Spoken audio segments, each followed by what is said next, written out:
Alors je vous présente l'instrument Tessage qui vient d'être livré par l'ONERA et qui était un instrument très complexe qui va être le cœur du satellite microscope. En cours d'intégration au Centre spatial de Toulouse, le satellite microscope a pour mission de tester le principe d'équivalence, une grande première.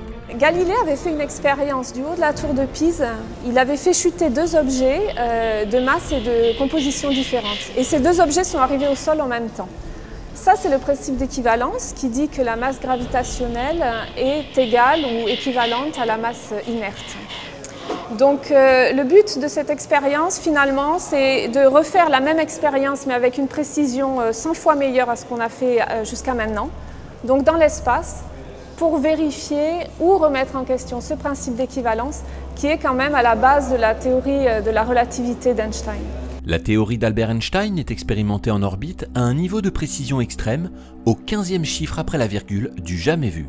Il y a une autre expérience aussi très parlante qu'a fait un astronaute sur la Lune.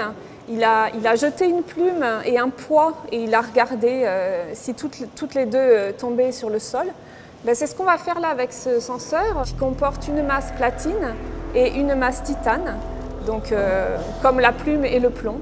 Et on va mesurer les accélérations pour voir si elles se comportent de la même manière ou pas. Et puis à côté, on a le senseur de référence avec deux masses d'épreuves identiques qui va permettre de servir de référence et de comparer tout ça. Le départ de la mission est prévu pour 2016, mais en attendant le lancement de Microscope, les équipes du CST préparent les instruments et le satellite. Donc nous, en salle blanche, donc on valide ici donc, les performances de l'instrument en zone calme. Par contre, après, cet instrument, une fois complètement intégré, subira les essais d'environnement, vibrations thermiques et électromagnétiques qui concourent à faire en sorte de reproduire les configurations de lancement et de la vie en orbite de l'objet. Microscope fait partie de la filière Myriad. Il s'agit ici du plus gros microsatellite jamais construit au CNES, avec un poids dépassant les 300 kg. Alors voilà derrière moi le satellite qui est en train de se construire. Voilà, ça c'est Microscope en cours de construction. Et le rôle du CNES, c'est justement de développer le satellite, de l'intégrer, c'est-à-dire de le monter. Ensuite de faire tous les essais qui vont nous permettre d'être confiants sur sa bonne marche dans l'espace.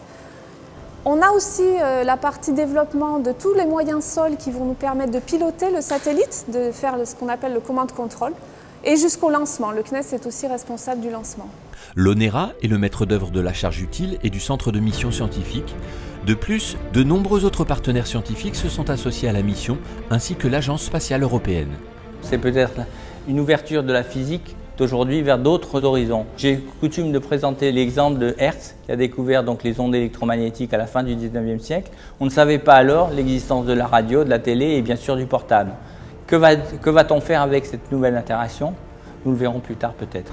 Et là, l'impact de la mission Microscope, il est énorme parce que si le principe d'équivalence est effectivement remis en question, on va pouvoir réunir les théories physiques de l'infiniment petit, l'infiniment grand et expliquer de façon révolutionnaire l'univers et faire des découvertes extraordinaires comme d'autres dimensions, par exemple, des choses comme ça.